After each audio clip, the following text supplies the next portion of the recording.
Good morning. Since I'm not here today and I'm home with a sick kid, we are still going to go ahead and do most of what we had planned to do today. First, make sure that you have turned your test paper from yesterday into the top tray. If you were not here yesterday, yours is in the folder marked returned in the makeup area. So make sure you get that. And we went through and added information to our answers that I'm going to take a look at after you turn it back in. So make sure you turn that test in, make sure your name's on it, and then make sure you're in your assigned seat so that we can have accurate attendance. And then take out the paper that we answered the quotation on yesterday that we're going to do a little activity to name that region. So go ahead and get all of that out, and you can just date it August 21st, name that region. And here are the topics that I want you to do. So if you think it's New England, write NE, and if you think it's South, write South. So this group experienced fewer diseases than the other. This group averaged a 70-year lifespan. The family was more intact in this group. Since men in this group died young, oddly enough, women gained more power than in the other group. Due to spread out plantations, few cities emerged and were farther spread out. In this group, small towns were very tightly knit. In this group, providing public education was much more important. Large-scale slavery would become the economic backbone of this region. And this area was less attractive to immigrants due to rocky soil and short growing season. So go ahead, take a couple minutes and answer these, either NE for New England or South, S for South. If you're not sure, ask the people at your table, but don't look these up. Try to do this without using your book or your notes.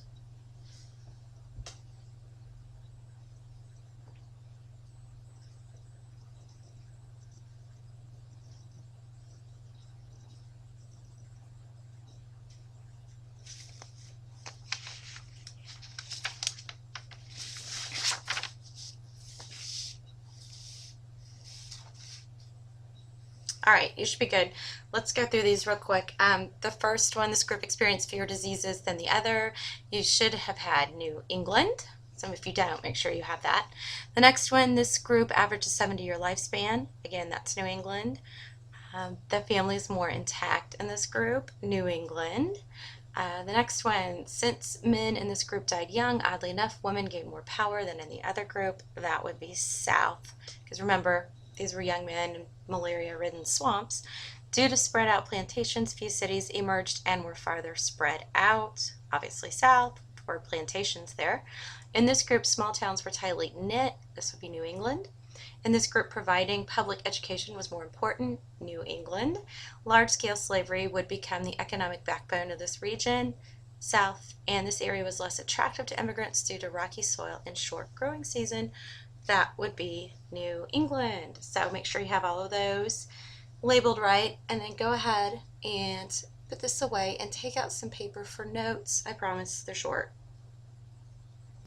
All right, so the focus today for notes are going to be knowing the social stratifications and the origins and development of education and culture, as well as the causes of the Great Awakening and the effects during this period of time, and how society was actually stratified and why it was shaped the way it was based on who lived there.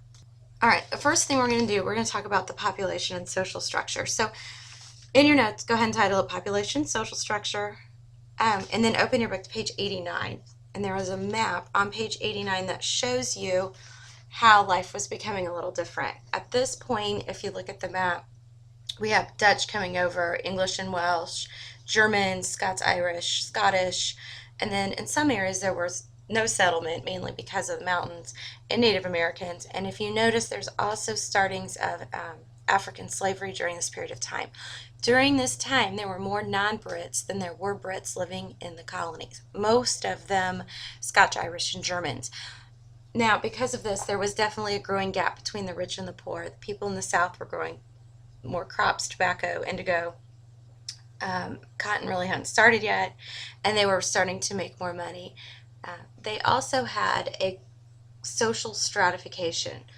So in your notes, go ahead and make a triangle And then on your triangle, you're going to draw a little space here at the top, and then a huge space here in the middle, and then another line. And this up here, these are going to be your plantation owners. These are your wealthy. If it were Europe, they'd be considered aristocratic. They had the money. This right here, these would be your small farmers.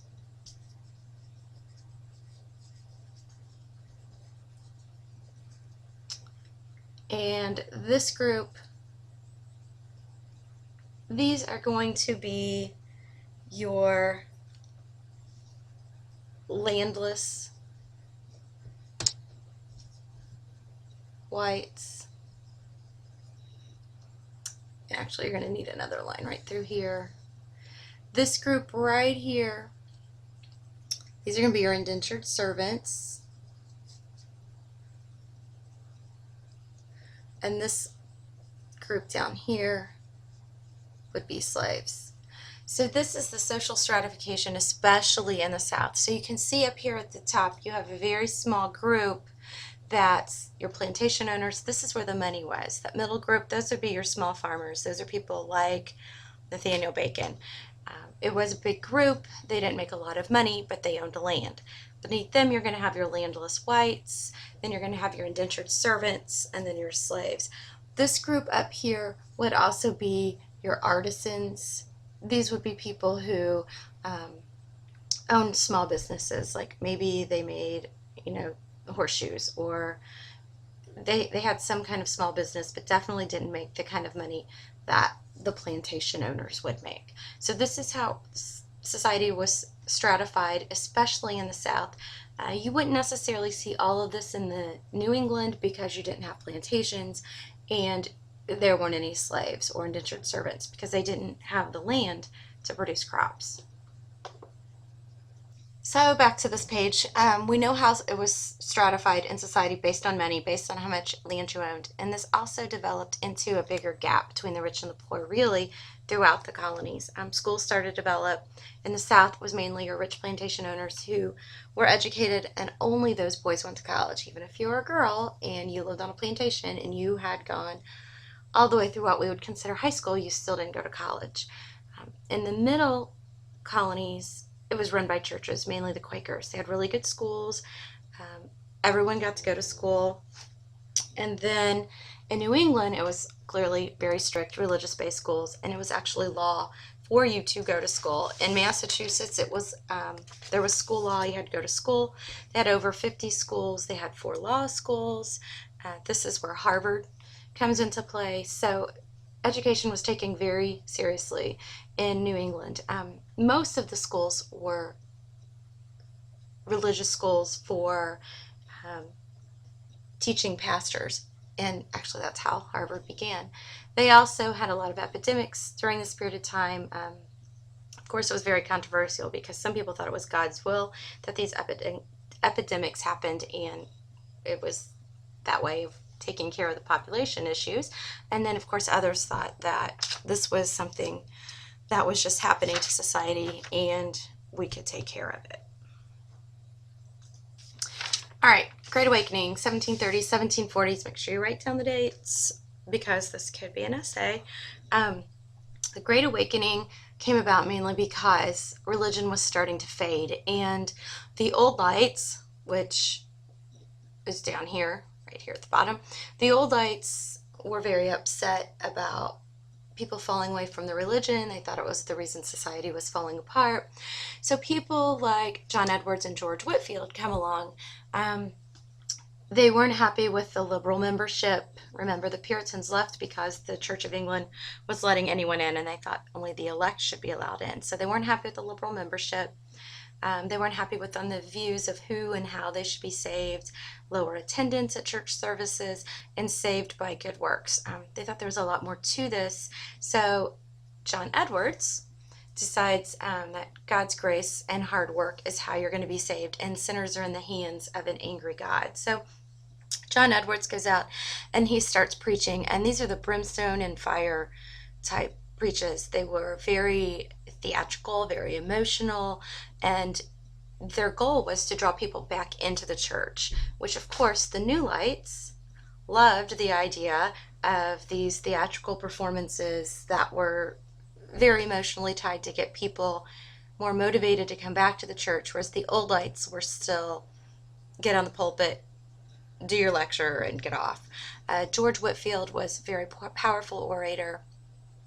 He had a new wave of missions. They were more emotional. Places like Dartmouth and Princeton started under George Whitefield. They had religious backing when they first started. It broke down denominational lines. The idea of separation of church and state came up during this point of time, and this also led to more groups starting to flourish, like the Baptists and the Methodists. It cut across these social classes. So certain classes, like the Puritans, mainly had money. So the groups that didn't have a lot of money, they had somewhere that they could also belong. So this is an overview of this information. And make sure you do your reading so you have a little bit more, and we'll talk about this a little bit more tomorrow as well. All right, now what I want you to do is open your books to page 91 and have your notes out. We are going to go through and read sections of this, and then you are going to create notes on chart paper, which we'll do tomorrow. So for today, just work with your group and put it on notebook paper. Actually, turn to page 92. Table 1, you are going to do the section on page 92. You notice these sections are really short, so don't panic. You're going to do page 92, clerics, physicians, and jurists. And remember, when you're writing down information, you need to know what it was, why it was important, how was it different than before, what changes did it make to society, when did it happen. Table 2, you are page 96, horsepower and sail power. Table 3, you are page 97, dominant dominations. Table 4, you are page 100, schools and colleges. Table 5, you are page 102, a provincial culture. Table 6, you are page 103, pioneer presses. Table 7, you're page 104, the great game of politics. And table 8, you are page 105, colonial folkways. Now, I know some of you don't have 8 tables. That's fine. Just read the sections that I had you read, and the classes with fewer than 8 tables, we'll take care of that tomorrow. Now, after you have finished with gathering your information and putting it on your notebook paper, go ahead and start reading the selected sections for chapters 5 and 6 for the rest of this week. So you'll actually have time right now to do that, which the sections are for week 3, chapter 5, Conquest by the Cradle, A Mingling of the Races, The Structure of Colonial Society, Workaday America, and The Great Awakening. And those are all in your syllabus. And then chapter 6, New France Fans Out, George Washington inaugurates war with France, global war and colonial disunity, war's fateful aftermath.